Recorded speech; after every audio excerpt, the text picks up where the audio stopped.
hermoso, hermoso y fraternal saludo. Bueno, de verdad que ha sido de una gran enseñanza y de claridad en muchas cosas el haber participado de estas dos clases anteriores y la que hoy vamos a iniciar pidiéndole al Espíritu Santo que coloque el entendimiento en cada uno de nosotros y en mí coloque ese denuedo, esa fluidez para poderles transmitir a ustedes todo lo que el Señor en estos días me ha enseñado a mí. Estamos aquí, hoy vamos a tratar un tema bien hermoso, bien hermoso. La primera parte es Israel como el reloj profético de Dios. La segunda parte de la enseñanza es el cumplimiento de las promesas, de las profecías de Israel. Y el tercer tema es la restauración de Israel como nación. De pronto, cuando hablamos del reloj profético, estamos pensando que es que hay un reloj ahí de verdad marcando el tiempo, pero no es así. O sea, literalmente hay que entenderlo de esta manera. Es ese tiempo que Dios ha destinado para tratar al pueblo de Israel. Entonces, el reloj profético, ¿por qué tomamos a Israel como el reloj profético de Dios? Porque todos los acontecimientos que sucedan en Israel o que tengan que ver con él son una señal para que el mundo sepa, y en especial los cristianos, que la venida de Jesucristo está cerca, que estos últimos tiempos de los que habla el Señor en su palabra ya están dándose. Entonces es algo como importante que tenemos que saber nosotros, el pueblo de Dios, saber qué acontece en Israel para nosotros a través de todas esas señales darnos cuenta que la venida del Señor está cerca, que las cosas que Dios ha dicho que pasarán se cumplirán, que Él jamás ha fallado en ninguno de sus planes. ¿Sabe quién ha fallado? El hombre por no estar atento a todo lo que Dios dejó escrito en su palabra. Entonces, quiero empezar a explicarte por qué Israel es el reloj profético del Señor. Y vamos a ir mirando estas diapositivas que vamos resumiendo la enseñanza que yo te voy dando. Dice que además de ese reloj profético que Dios ha dejado para indicarle al pueblo todas las señales que Él escribió en su palabra, que están escritas en su palabra, y que en estos tiempos se están dando cumplimiento a ellas.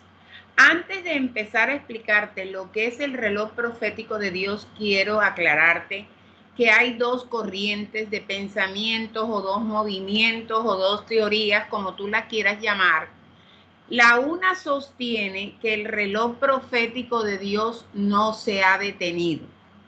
Esto quiere decir que el Señor ha seguido su plan con Israel, cumpliéndole las promesas del Antiguo Testamento y tratando con el pueblo amado. Pero hay otra corriente que se llaman los futuristas, que es una corriente que sostiene que el reloj de Dios se detuvo. Y miraremos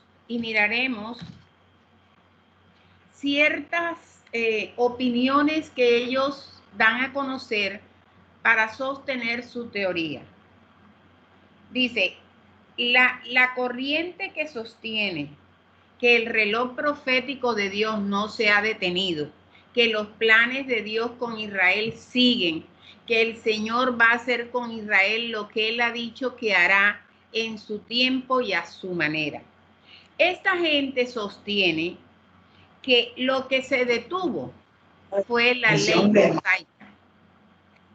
Y que esta ley mosaica, o sea, todo lo que Moisés enseñó, dado por el Señor, que esta ley mosaica paró y que fue clavada en la cruz del Calvario. Esta corriente también sostiene que todos los sacrificios cesaron, que el velo del templo se rasgó en dos, que las cosas han sucedido en el tiempo de Dios y a la manera de Dios, que el destino de Israel está sellado, que el problema no fue el reloj del Señor, el problema fue Israel, que no supo leer la hora de Dios. Entonces, fíjate, cuando hablamos que el reloj no se ha detenido, quiere decir que el plan de Dios con Israel sigue caminando, sigue caminando, sigue caminando hasta que llegue el final del tiempo. ¿Sí? La otra corriente, que la vamos a ver más adelante porque quiero compartir contigo lo que dice Lucas 19, 43, 44. No pasará mucho tiempo antes de que tus enemigos construyan murallas que te rodeen y te encierren por todos lados. Te aplastarán contra el suelo y a tus hijos contigo. Tus enemigos no dejarán una sola piedra en su lugar porque te reconociste cuando Dios te visitó.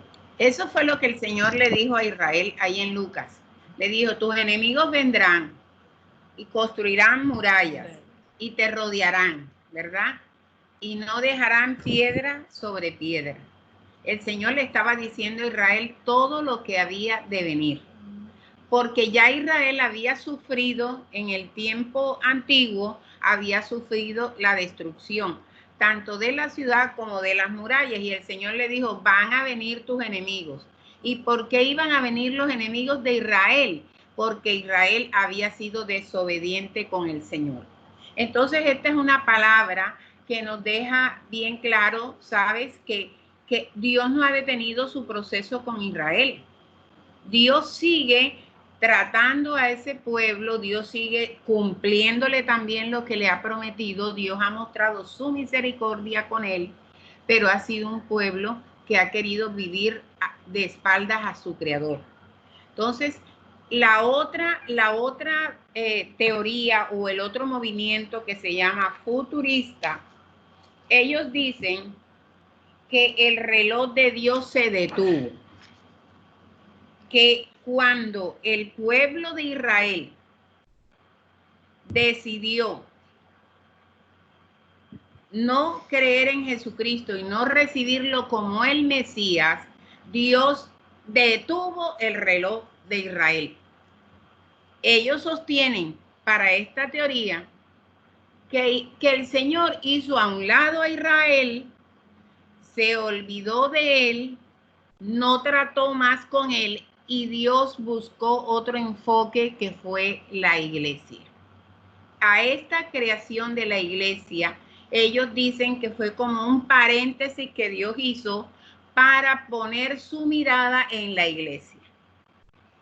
Dicen ellos también, los futuristas, que parece que los planes de Dios hubieran fracasado con Israel y que lo que Jesús hizo en la cruz del Calvario no logró su finalidad.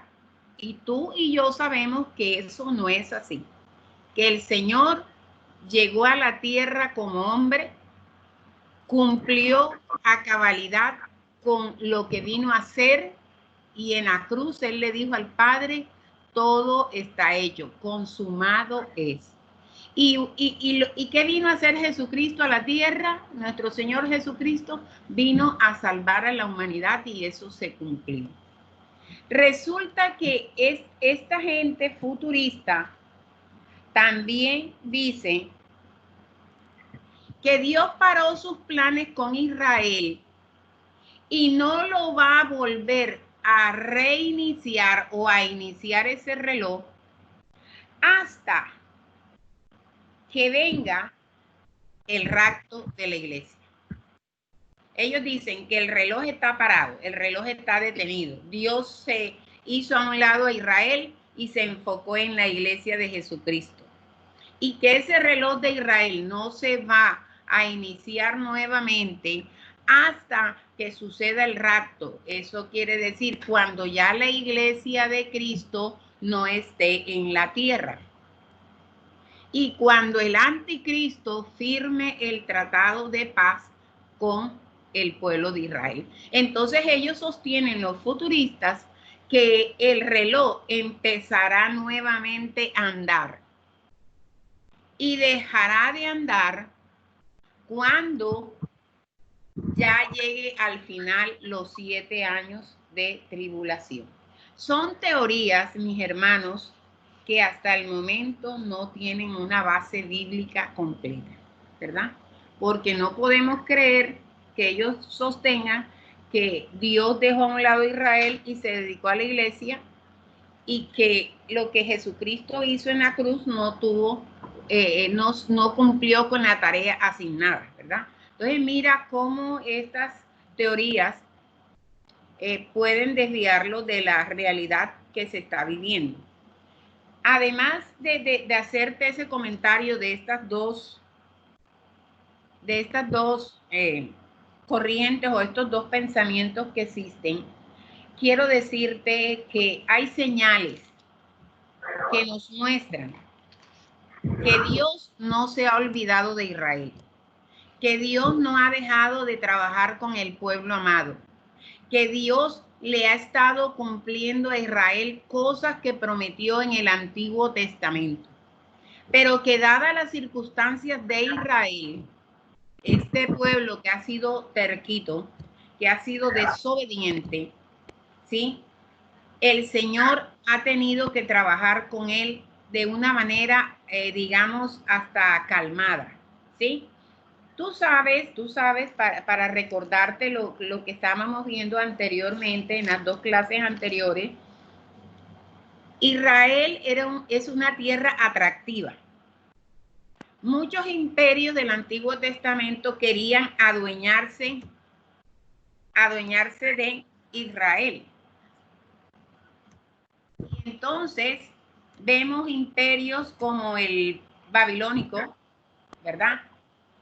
Que al mando del rey Nabucodonosor llegó hasta Israel, llegó hasta la ciudad de Jerusalén y la destruyeron. Y se llevaron cautivos a todos los israelitas que pudieron por 70 años. Cuando Nabucodonosor termina, aparece un nuevo reino que se llama el reino medo-persa. Y dice que ahí había un rey llamado Ciro, quien trabajó a favor, después de haberlos tenido cautivos, trabajó a favor de ellos y les permitió a este pueblo de Israel, a los judíos, regresar a su tierra. Cuando cesa el gobierno medo-persa, aparecen los griegos y a los griegos también les pareció atractiva esta región y también la dominaron. Cuando el gobierno griego termina, aparece este imperio poderoso, ¿verdad? Que es el imperio romano. Y dice que el imperio romano destruyó a Jerusalén y destruyó al templo. Y aplicó con mano dura las leyes de ellos sobre el pueblo judío. Aquí sucede algo bien tremendo después que el pueblo de Israel es gobernado por los romanos. ¿Qué sucede? Este pueblo es esparcido por todo el mundo y se cumple la última dispersión de Israel, cuando este pueblo, por causa del gobierno romano, se ve obligado a salir de su territorio y esparcido por todo el mundo. Eso está escrito en la palabra, que ahora lo vamos a ver. Entonces tenemos una diapositiva ahí que dice la creación de Israel como nación. Cuando suceden todas estas cosas de las que te estoy hablando, los judíos quedaron que no tenían territorio donde vivir. Y lo que un día fue de ellos pasó a mano de los palestinos, pueblo árabe. Ellos gobernaron, se hicieron dueños de esto y el pobre Israel no tenía dónde vivir. El pueblo de Israel, los judíos, quedaron dispersos, había gente en todas las naciones del mundo. Pero el Señor le hace una promesa a Israel en Isaías 66:8. El Señor le hace una promesa que ha venido cumpliendo en todos estos tiempos y vamos a oír cuál fue esa promesa o esa profecía que el Señor le hizo a Israel a través de este profeta. ¿Acaso alguien ha visto algo tan extraño como esto? ¿Quién ha oído hablar de algo así? ¿Acaso ha nacido una nación en un solo día? ¿Acaso ha surgido un país en un solo instante? Pero para cuando le comiencen los dolores de parto a Jerusalén, ya habrán nacido sus hijos. Mira, el Señor en esa profecía le dice, ¿acaso ustedes han visto nacer una nación en un día? ¿Podrá ser esto posible? Decía el profeta Isaías. Le hablaba al pueblo judío, al pueblo de Israel, ¿verdad? Porque en estos momentos el Señor sabía lo que se avecinaba y estaba preparando al pueblo.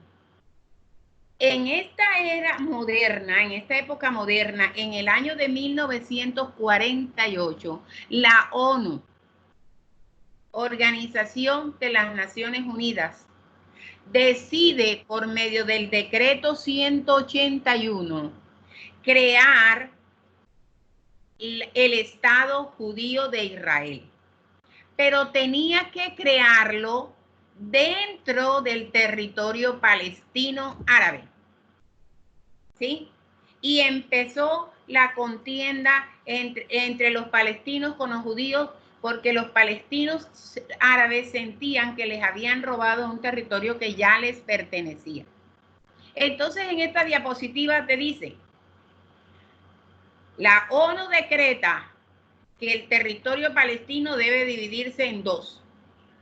Un estado judío llamado Israel y un estado palestino llamado árabe.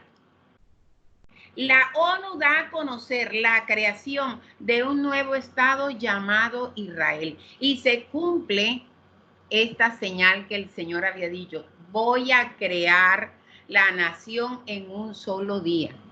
Mira, eso fue algo que leí y cómo el Señor ha tenido su intervención divina, la ha hecho en todas las cosas que están sucediendo en este pueblo.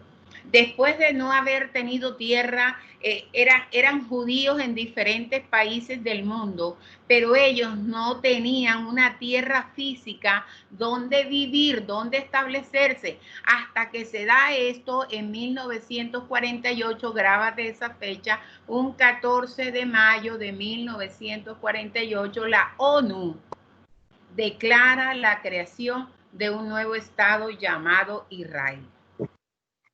Entonces mira qué hermoso que Dios aún en este tiempo no ha olvidado las cosas que le prometió a Israel que haría por él.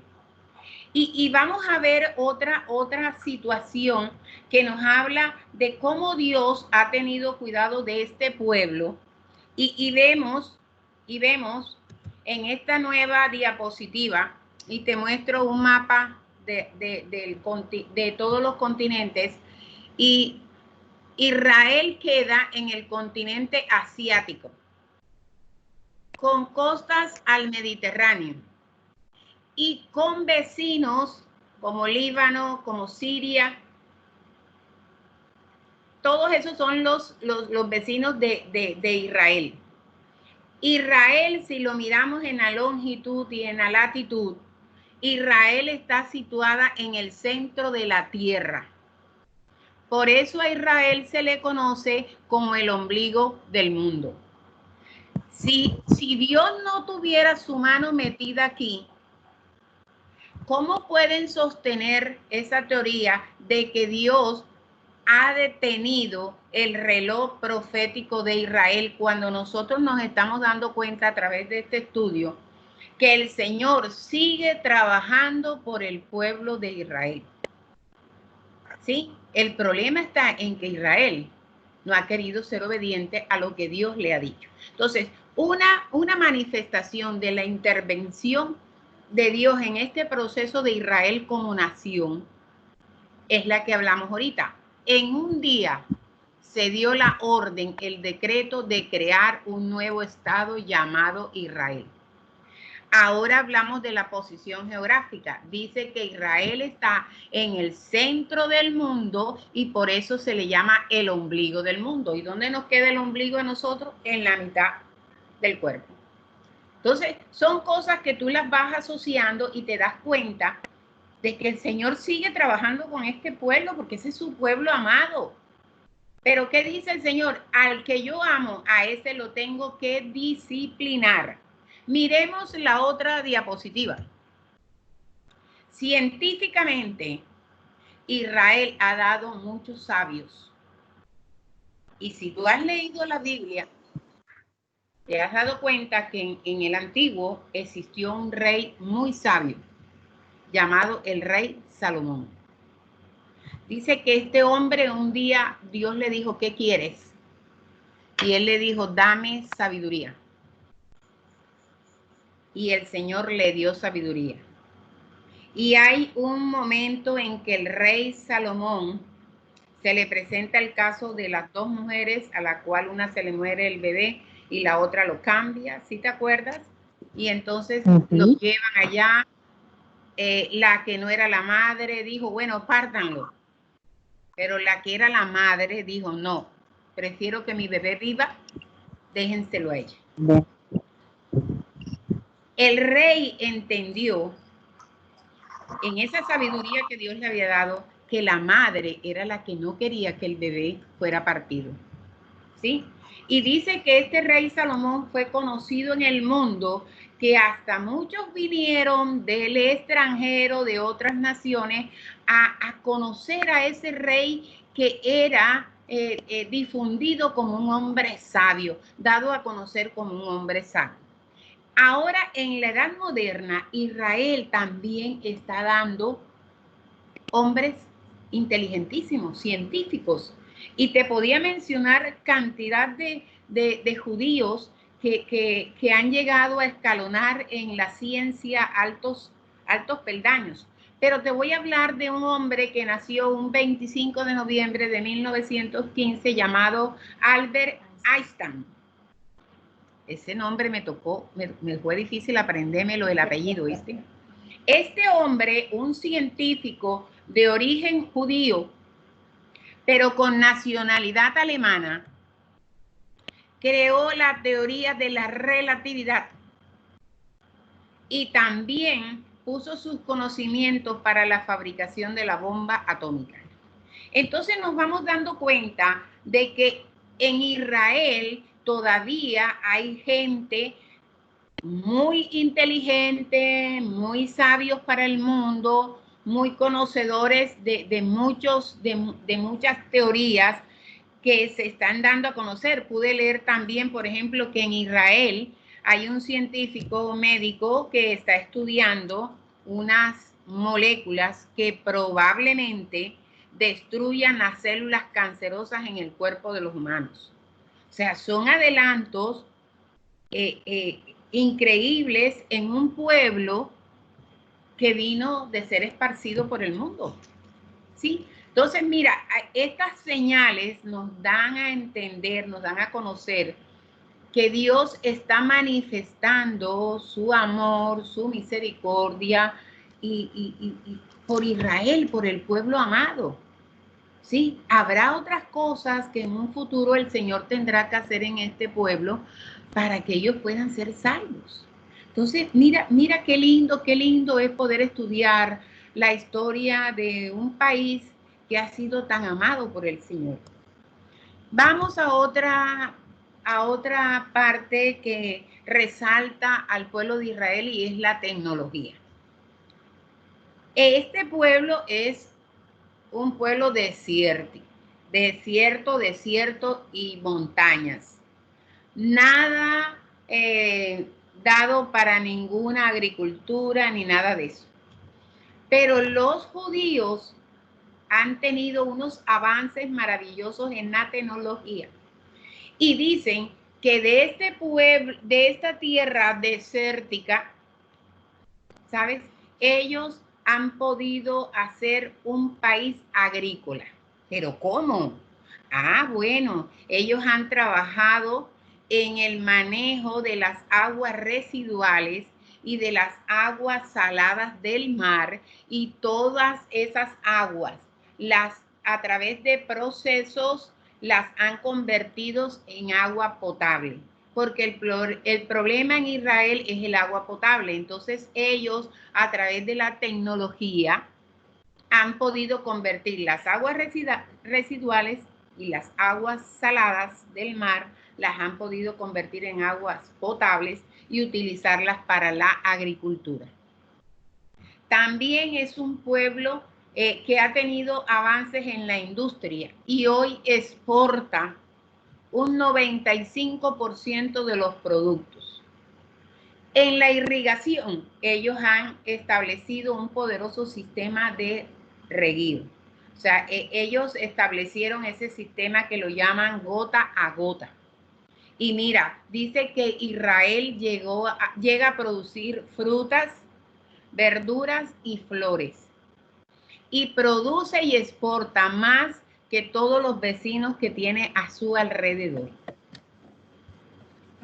Dime tú si Dios no tiene su mano metida en esa, que le da tanta inteligencia a este pueblo para lograr esas maravillas en este sitio. Hermoso, hermoso. Yo me quedé maravillada de lo que Dios puede hacer. Políticamente, ay, me acaba de salir un mensaje que no se ha podido conectar, lo sentimos. Voy a ver, dice volver a unirse. En todo tiempo. O sea, en el Antiguo Testamento dice que llegaron naciones como Babilonia, como los asirios, como los caldeos, y toda esa gente sintió un atractivo por estas tierras y querían conquistarlas y querían hacerlas suyas. Dice que Jerusalén en especial, la ciudad amada de Dios, también ejercía atractivo sobre otros pueblos, y todo el deseo de esos pueblos era poder conquistar a Jerusalén. Entre los pueblos actuales que desean la conquista de Jerusalén están los árabes. Los árabes dicen que Jerusalén les pertenece y viven en una constante solicitud de que les sea entregada.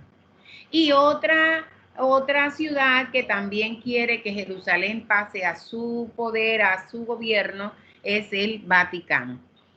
Pero uno se pregunta, ¿por qué esta tierra ejerce tanta atractivo a otras naciones que son poderosas? Porque nosotros sabemos que los árabes son poderosos, ¿verdad? Pero no podemos olvidar lo que sucedió en el Antiguo. Si te acuerdas que Abraham tuvo 2 hijos, ¿verdad? El hijo de la esclava, que dio origen al pueblo árabe, que fue Ismael, y el hijo de la libre, que era Sara, que de él se descienden los judíos. Entonces, cuando nosotros asociamos esas cosas que sucedieron en el antiguo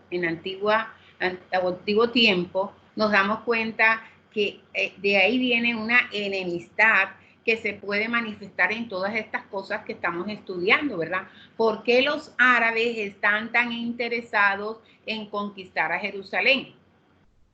¿Sí? También ellos dicen que en Jerusalén funciona una mezquita, que es una de las más grandes que tienen, y que ellos deducen que por estar esa mezquita ahí, ellos tienen derecho a que la ciudad se les entregue.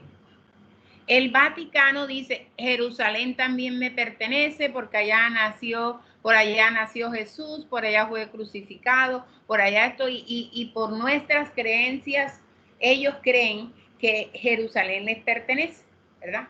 Pero nosotros sabemos que Jerusalén es parte de la historia de un país llamado Israel. Espiritualmente, sí, espiritualmente. Israel es el centro de la vida religiosa y espiritual del mundo. Mira que cuando se organizan todos esos viajes allá a Jerusalén, es con el deseo de conocer el Getsemaní, de conocer el lugar donde el camino al Gólgota, de conocer esto, de conocer todo lo que tenga que ver con la vida espiritual y religiosa de la gente. Dice que en esta tierra de Israel han sucedido y sucederán acontecimientos sobrenaturales, ¿verdad? Y que esta tierra y esta gente sigue siendo el pueblo amado de Dios. Entonces, qué hermoso es poder ver cómo el Señor sigue mostrando su amor y su interés y su cuidado por un pueblo amado que se llama Israel. Proféticamente, Israel es el centro de la profecía sagrada en el mundo. Todo lo que el Señor habló a través de los profetas en el antiguo, ¿sabe? Fue en esa tierra de Israel. Y esta región, Israel, será el escenario de la última profecía. Entonces aquí nos damos cuenta cómo el Señor ha venido trabajando en este pueblo y permitiendo que se sigan dando los procesos, que se sigan aconteciendo cosas que van a despertar a esta nación ante los ojos del mundo como una nación poderosa, una nación que, mira, decían lo que me leía de la ONU, que la creación de la nación de Israel fue un milagro, ¿Y quién fue el movimiento que empezó a trabajar a través del medio diplomático? Porque esta gente no quería violencia, no querían guerras, no querían peleas, sino a través del medio diplomático se levantó un movimiento llamado sionista, que viene de Sion. Este movimiento, a través de muchos líderes israelitas, empezó a tocar puertas, a hablar, solicitando que fuera creado el Estado de Israel para que los judíos que estaban en el extranjero tuvieran una tierra donde llegar. Y vemos cómo Dios intervino para que esta nación fuera creada en determinado momento, cuando la gente menos lo esperaba, cuando pensaron que la cosa iba a ser más larga, más discutida, más peleada. Sabes, el Señor dice en Isaías, ¿acaso has visto una nación creada en un día? Pues ahí tenemos a Israel. ¿Acaso has visto una cosa tan grande? Ahí está. Y sabes, esto no fue fácil, porque los israelitas se les levantaron muchos enemigos cuando se dieron cuenta de que estaba próximo a ser aprobada el decreto para la creación del pueblo de Israel. Bueno, hasta ahí te dejo la primera parte. ¿Quién tiene alguna pregunta?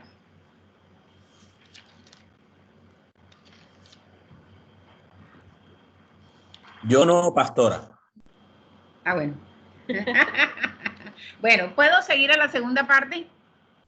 Bueno, ahora sí, ahora vamos a ver en este nuevo tema, mira qué lindo el título, cumplimiento de las profecías sobre el pueblo de Israel. O sea, el Señor le prometió tantas cosas a Israel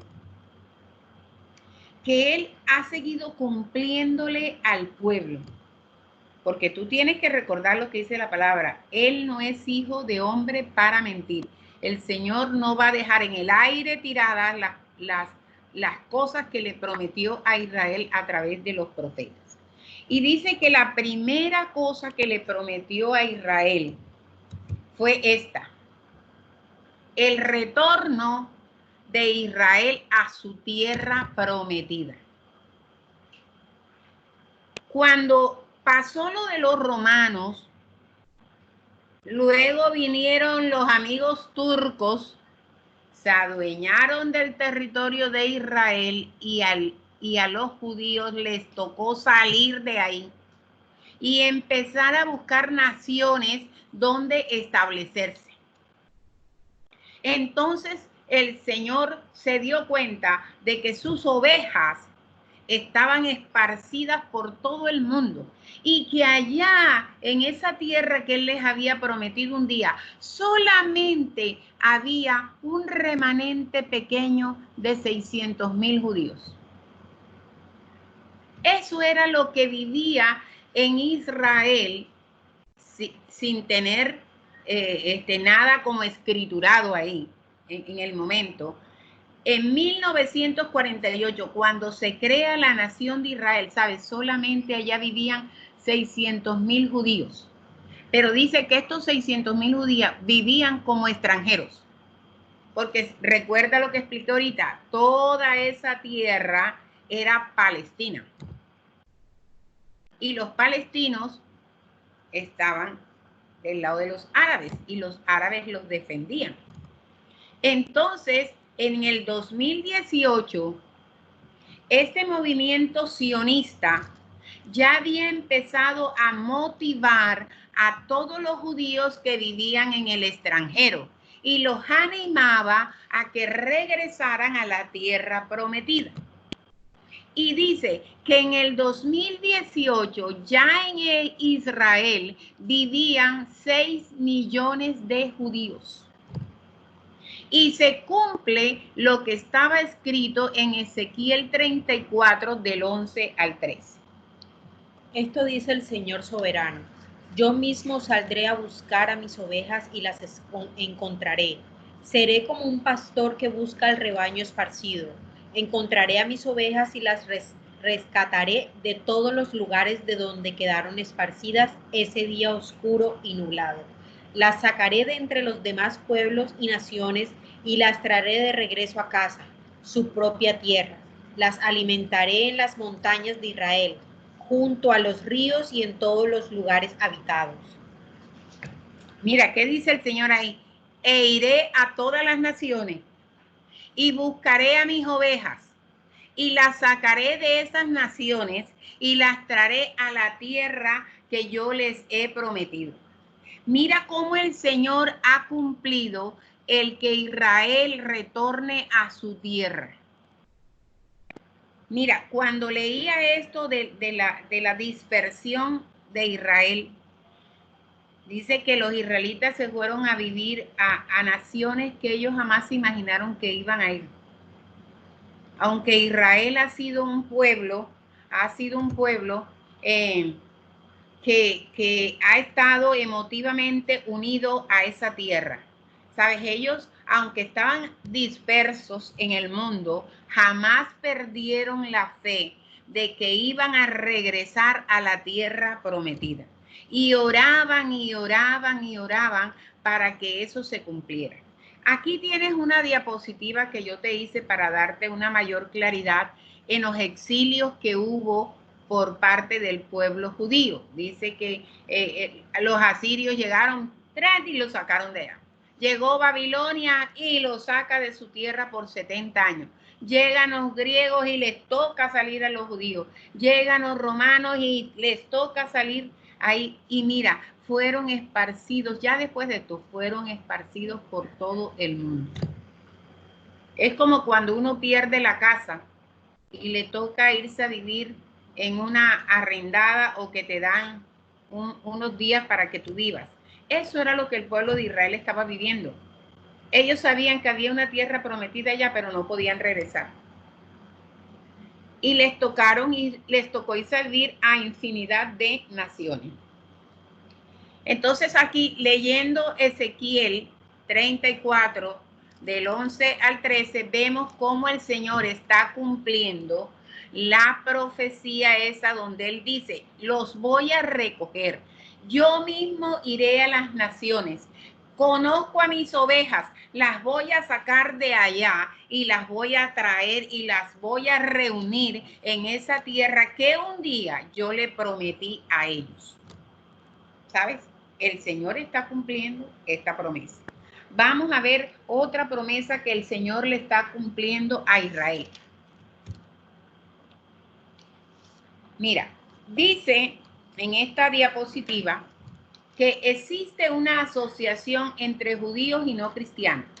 Podemos decir una asociación entre judíos y no creyentes, ¿verdad? Esdras 6:14 nos habla de lo que el Señor estaba permitiendo. Tú sabes que nosotros también en estos tiempos hemos vivido ciertas situaciones en donde personas que no son de nuestra creencia, nos han tendido la mano. Bueno, esto fue lo que sucedió con los judíos. En el tiempo antiguo, el rey Ciro de Persia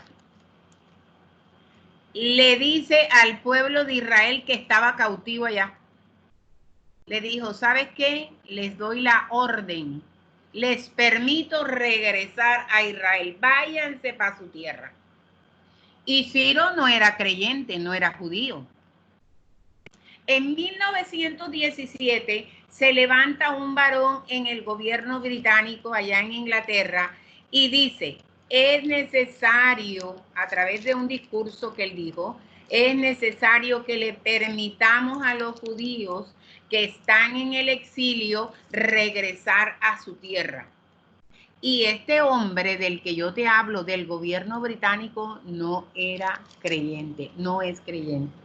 Y en 1948, cuando se creó la nación de Israel, el presidente de los Estados Unidos, Harry Truman, reconoció públicamente al Estado de Israel y dijo, yo seré como un Ciro en esta época moderna, como aquel Ciro que ordenó el regreso de Israel. Hoy yo, como presidente de los Estados Unidos, le digo a los israelitas, pueden regresar a su tierra. Y mira lo que dice Esdras 6:14. Así que los ancianos de los judíos continuaron la obra y fueron muy animados por la predicación de los profetas Ageo y Zacarías, hijo de Ido. Por fin el templo quedó terminado, como lo había ordenado el Dios de Israel, y decretado Ciro, Darío, Artajerjes, reyes de Persia, la construcción del templo se completó el 12 de marzo, durante el 6º año del reinado de Darío.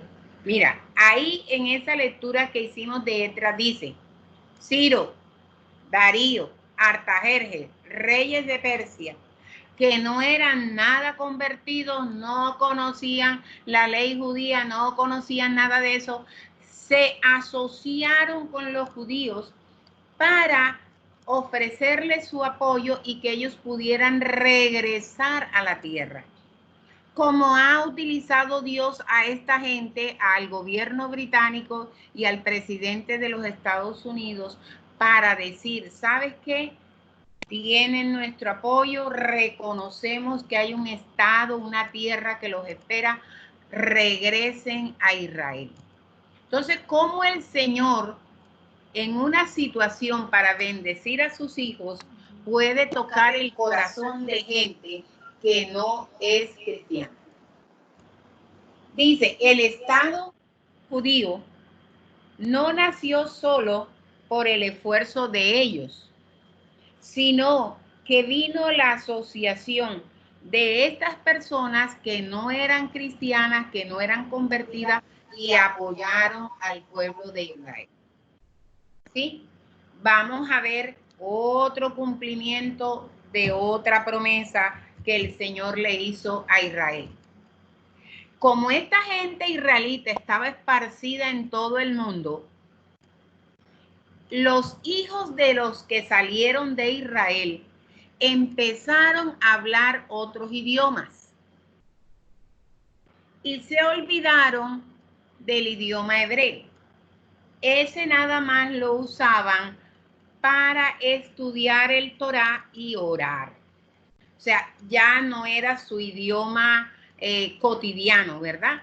Entonces, con el regreso del pueblo judío a Israel, el movimiento sionista del que yo te estoy hablando, que fue el que lideró la creación del pueblo de Israel, empezó a decirle a la gente, todo judío que regrese a Israel tendrá que obligatoriamente empezar a estudiar el idioma hebreo, porque ese será el idioma oficial de Israel.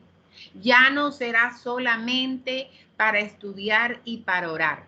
Tendremos que hablarlo porque ese es el idioma de la nación. Entonces, toda esta gente que ha ido regresando, esos 6 millones y los más que han regresado, han tenido que ir a escuelas a estudiar el hebreo, porque en estos momentos el idioma oficial de Israel es el hebreo. Y vamos a ver qué nos dice Sofonías 3:9.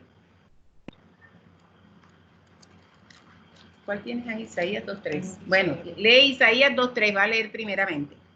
Vendrá gente de muchas naciones y dirán, vengan, subamos al monte del Señor, a la casa del Dios de Jacob. Allí Él nos enseñará sus caminos y andaremos en sus sendas.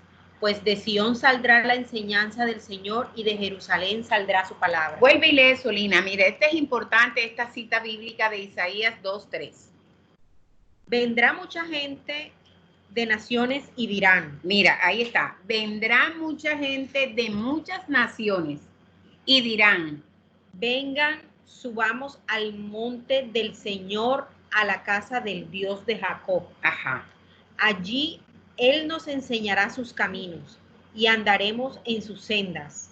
Pues de Sión saldrá la enseñanza del Señor y de Jerusalén saldrá su palabra. Mira, o sea, para poderse entender este pueblo y toda esa gente que regresa y que han sido llamadas a esta tierra, tendrán que entenderse de alguna manera, porque vuelvo y te digo, ellos vienen de diferentes países. Entonces, el movimiento sionista dijo, no, tenemos que revitalizar, darle vida, volver a retomar el idioma hebreo para que nos podamos entender, para poder hablar de nuestro idioma en el idioma que es. O sea, para tener una identidad, porque no podemos estar en esta tierra hablando 20, 30 idiomas diferentes porque no nos vamos a entender.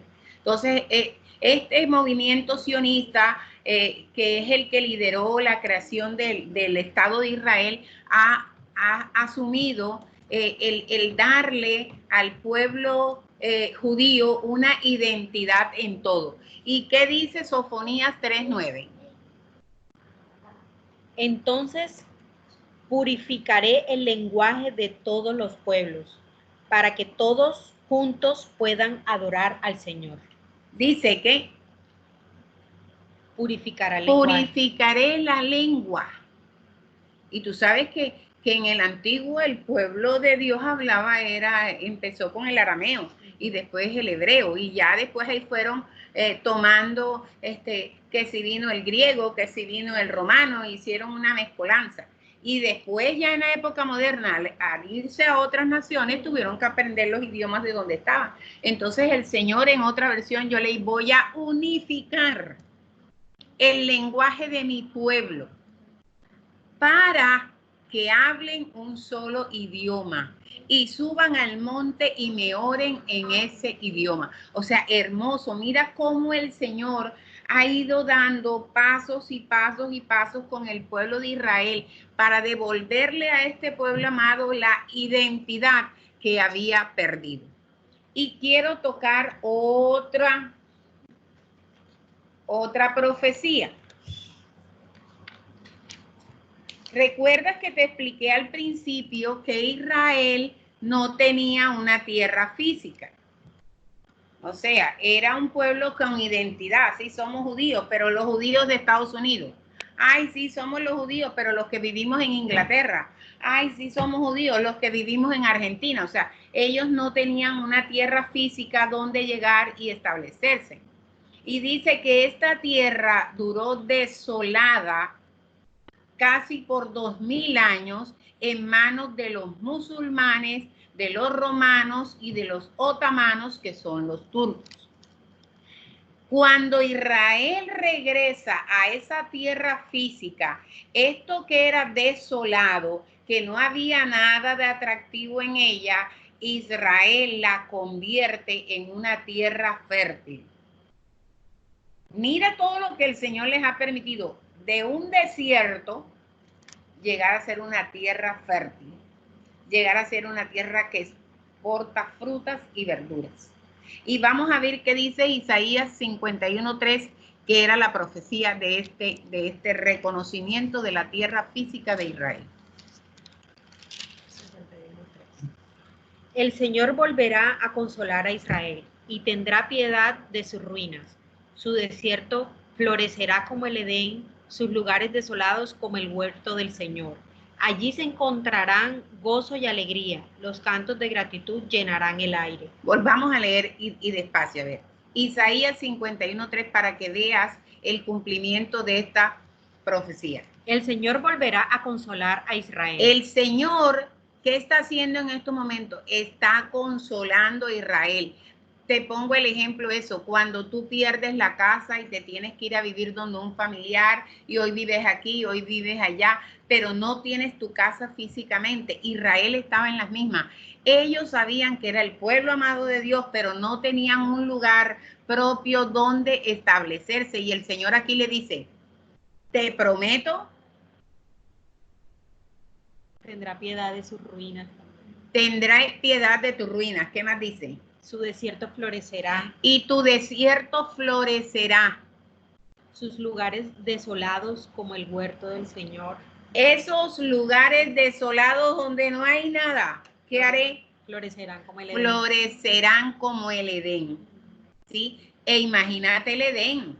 O sea, cuando yo me pongo a imaginarme en lo que es el Edén, lo que fue el Edén, me imagino esos jardines hermosos, esos árboles frondosos llenos de fruta, la hierba surgiendo, el suelo medio mojadito, con unos caminitos por allí, o sea, todo perfecto. El Señor le dijo, a esa tierra desolada que ha estado hasta hoy, sabes que yo te prometo, Israel, que la voy a convertir en un jardín florecido, en una tierra fértil, y será parecida al Edén, allá donde vivió mi amigo Adán y Eva.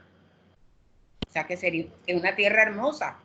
Lastimosamente no pude montar las fotos, pero vi unas fotos donde están los sistemas de reguío y mira, son inmensas las laderas de las montañas llenas de cultivo, todo verdecito, así como el Señor dijo, florecerá el desierto. Bueno, ¿qué sigue más, mi amiga Lina? Bueno, también esta gente, cuando regresa a Israel, tiene infinidad de monedas, figúrate, el dólar, el euro y todas las monedas que ellos llevaban. Y cuando llegan a Israel, el movimiento sionista dice, no señor, aquí se va a establecer una moneda oficial desde el año 1985 y esta moneda es el nuevo sequel.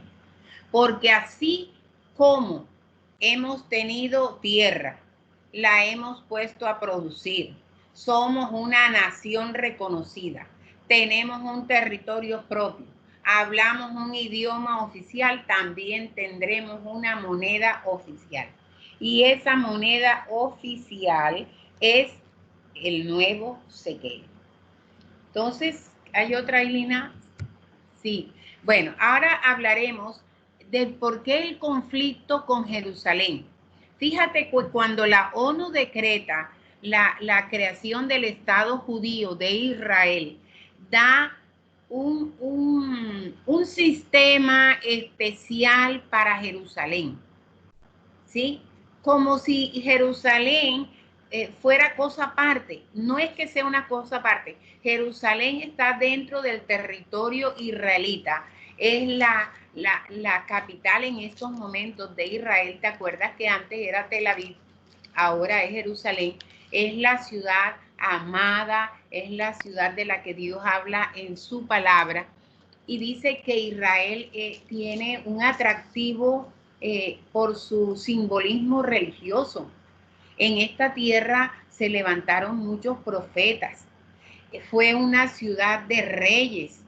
Sucedieron acontecimientos sobrenaturales en esta ciudad. ¿Sabe? Es atractiva, ejerce una atracción, y eso ha traído conflictos porque muchas naciones han querido apoderarse de Jerusalén, pero el Señor no lo ha permitido, porque Jerusalén pertenece a un pueblo que se llama Israel.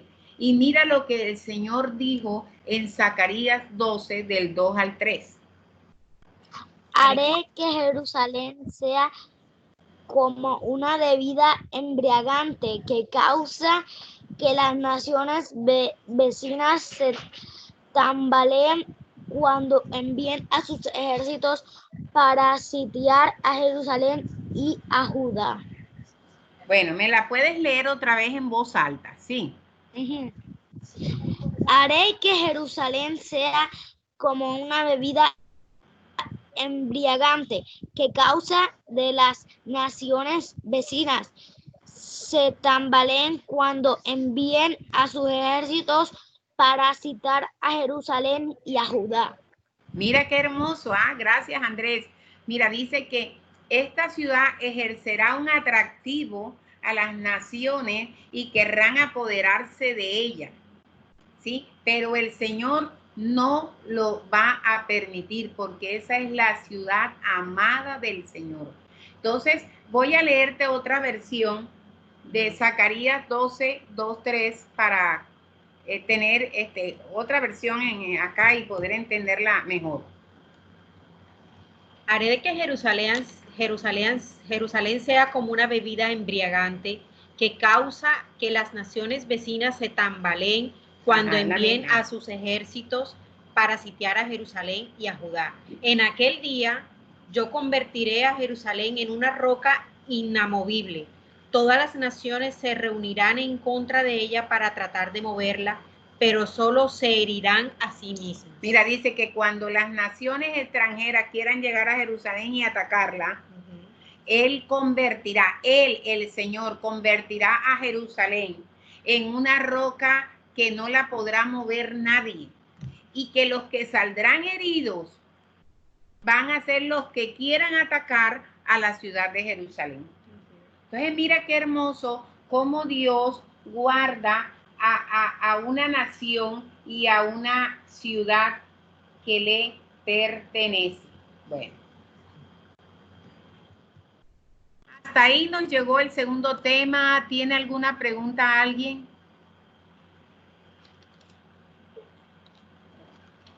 ¿O está todo clarito hasta ahí?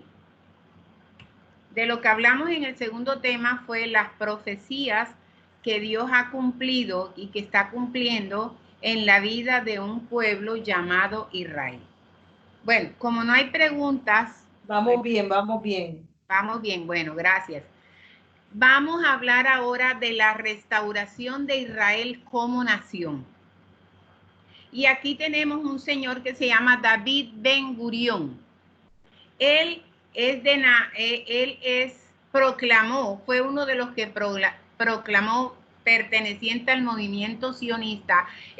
Fue un hombre que iba y hablaba y decía que necesitaba que Israel tuviera su propio tierra para que se cumplieran muchas cosas que Dios le había prometido. Y tanto insistió este hombre, apoyado por los judíos, apoyado por otros líderes, que un 14 de mayo de 1948 fue creado el Estado de Israel. Este movimiento tenía un lema. ¿Y cuál era el lema? La tierra de Israel fue cuna del pueblo judío. Hermoso ese lema, ¿verdad? O O sea, los judíos no podían estar viviendo en otra tierra que no fuera la tierra de Israel. En esta tierra, ese pueblo judío ha forjado su identidad espiritual, su identidad religiosa, su identidad nacional.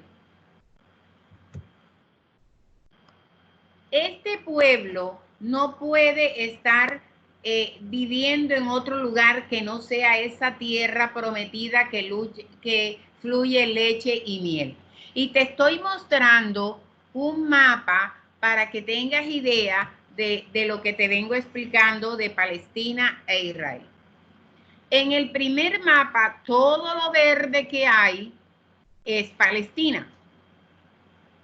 Y lo marroncito que vemos por allá era Israel. En la medida en que fue pasando el tiempo, mira ya en 1947, cómo fue creciendo Israel.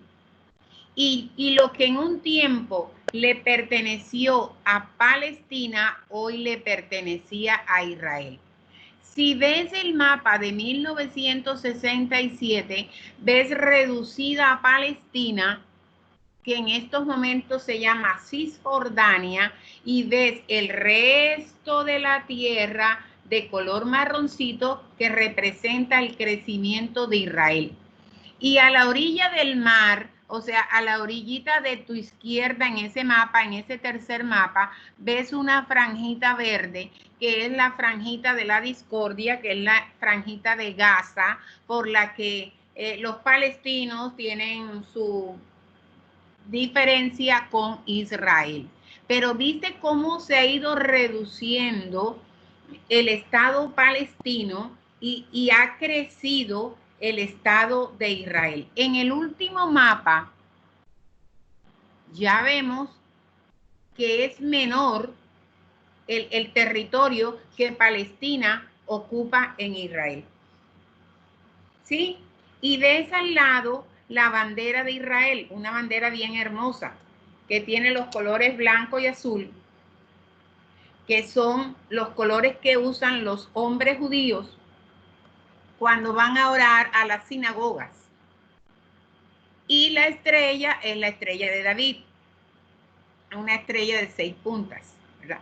Entonces, en esto del crecimiento de Israel, me llamó la atención una comparación que se hizo.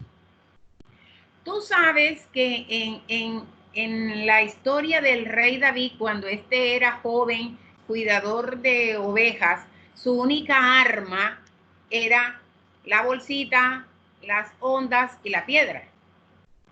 Y el gigante Goliat tenía casco, tenía escudo, tenía espada y tenía aún una persona que le ayudaba a darle las flechas y esto y lo otro. Y botas para protegerse las piernas y todo. O sea, eran dos personas con espíritu guerrero, pero con armas diferentes. Entonces, en esta lectura que estaba haciendo sobre Palestina e Israel, dice que Israel es comparada con el rey David, con David. Sí, con David, aquel que fue a pelear con Goliat. Porque Israel era un país que en esos momentos no tenía armamento, no tenía ejército, no tenía nada. Y los palestinos son comparados con Goliat porque ese pueblo era un pueblo fuerte, era un pueblo de armas, de ejército y tenía apoyo de los árabes. Y tú sabes que los árabes han sido un pueblo guerrero, bien valiente. Entonces, se hace una comparación en esta lectura cuando estaba leyendo lo de Palestina e Israel y dice, es como un encuentro entre un David y un Goliat. Los palestinos pensaron que le iban a ganar la batalla a Israel porque se daban cuenta que Israel no tenía armamento, ¿sabes? Y volvió a pasar lo que en la historia del Antiguo Testamento.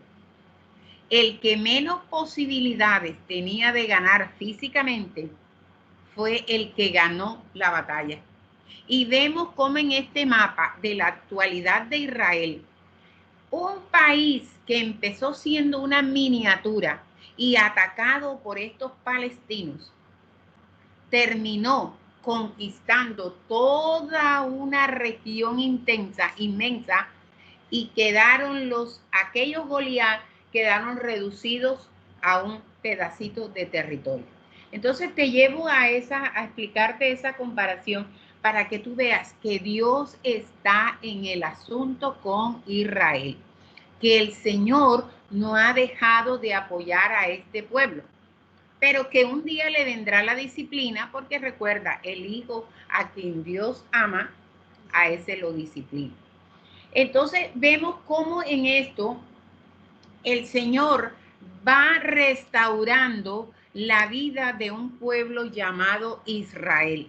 Les va dando identidad, les da territorio, los va dando a conocer en el mundo. Son aceptados en la ONU como miembros activos de ese organismo, ¿sabe? Empiezan a tener su moneda, empiezan a tener su idioma, empiezan a progresar, empiezan a dar cosas que hace tiempo Israel no podía porque era una tierra desolada.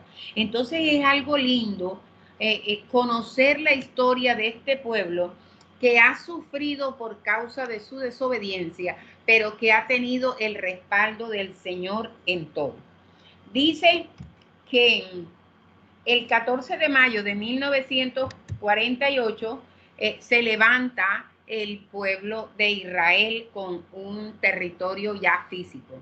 Dice que este pueblo ha legado al mundo cosas importantísimas como el libro de libros que se llama la Biblia, ¿verdad? Y este libro fue escrito por profetas de allá del Señor, por gente escogida del Señor, por hombres sabios y santos que el Señor escogió para dejar escrita la palabra. Que este pueblo jamás ha dejado de orar y de esperar en ese retorno. ¿Sabe? Duró mucho tiempo en el exilio, pero el Señor no se olvidó de su nación.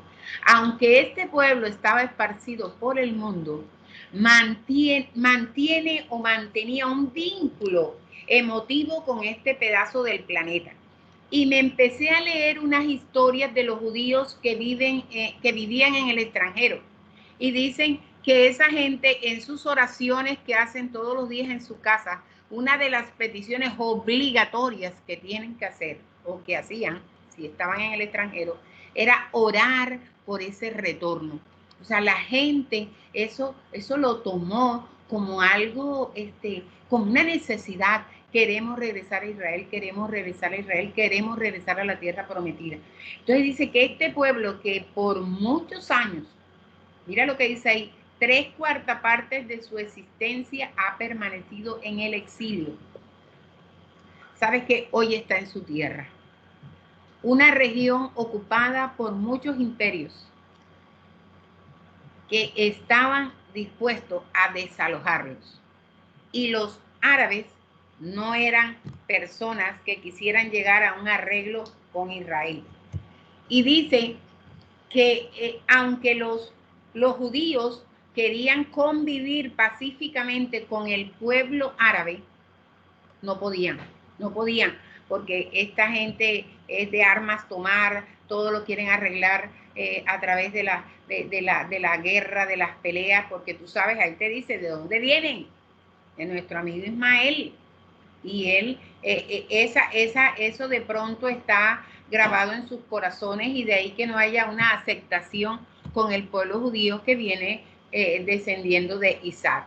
Dice que cada vez que emigraba la población judía a Palestina entre los años de 1920 y 1929, se provocaba unas reacciones violentas que culminaban en unas revueltas, hasta que en 1936 los árabes empezaron a atacar a los británicos. ¿Te acuerdas que ellos habían apoyado a los judíos? Y los judíos eran atacados por este pueblo, y se armó una guerra que se denominó la Guerra de los 6 días, que nada más de nombre fueron 6 días, porque esta guerra duró 3 años que dejó miles de muertos de ambas partes. Luego de esta guerra se llegó a un arreglo entre los terratenientes árabes y la gente judía. Y los terratenientes árabes toman la decisión de empezar a venderle a los judíos sus tierras, ¿verdad? Y Dios utiliza este mecanismo para que los judíos se vuelvan a tener el territorio, ¿verdad? Y dice que aunque esto iba en contra de lo establecido en el pueblo árabe, sabes que se empezó a dar esto y los terratenientes árabes fueron desalojando las tierras y se las fueron vendiendo a los judíos. El pueblo judío, como te lo expliqué ahorita, fue asociado con la imagen de David, que debía enfrentar a un Goliat, que era el pueblo árabe. ¿Qué sucede también en este tiempo? Tú sabes que en el año de 1945 termina la Segunda Guerra Mundial y esto fue terrible para el pueblo judío. Murieron más de 6 millones de judíos en el Holocausto. Entonces, el movimiento sionista, que era el que estaba abanderando la creación del pueblo de Israel, de la nación de Israel, aprovechó esto del Holocausto judío para motivar al pueblo judío que estaba en el extranjero y ganarse su simpatía. Entonces dicen que esta gente del movimiento sionista empezó a hablarle al pueblo de lo que había pasado en Alemania y todo lo que había sucedido con los judíos, que ellos podían trabajar a través del medio diplomático la creación de la nación de Israel, porque Israel no existía como nación, y poder regresar y retornar a ella y que la nación fuera restaurada, tuviera otra vez su identidad y fuera reconocida como un pueblo. En 1948 la comunidad árabe perdió la guerra por Palestina y empieza el renacimiento de Israel como una nación, la cual se considera un milagro. O sea, cuando el enemigo salió de esa tierra, ¿sabes qué? Empezó a renacer el Estado de Israel. Y quiero que leamos Isaías 66:8.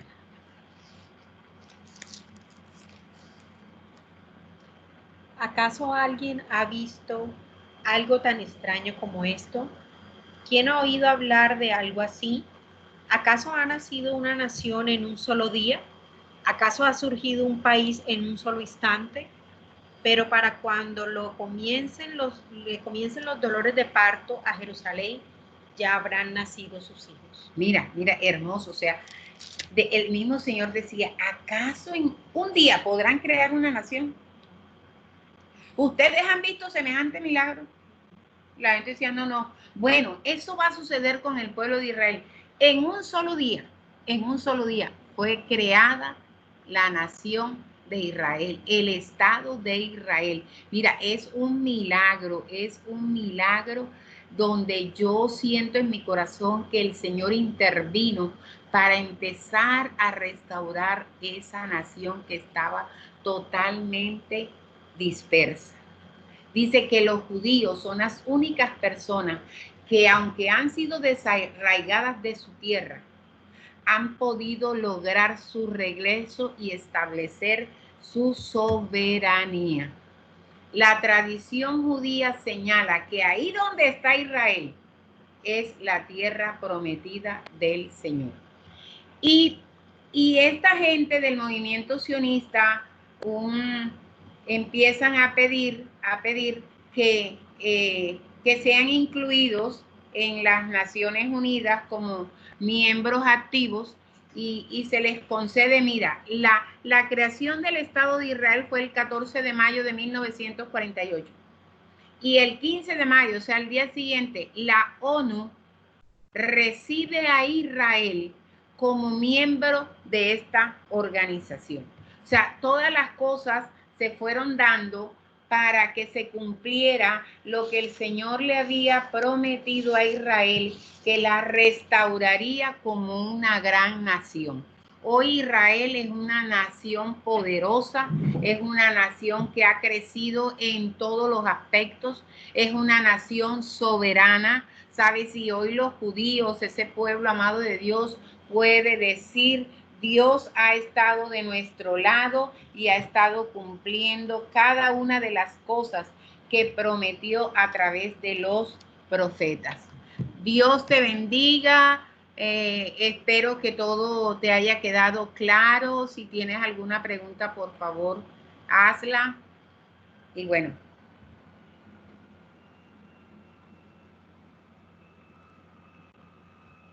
Que pregunten, a ver, pregunten.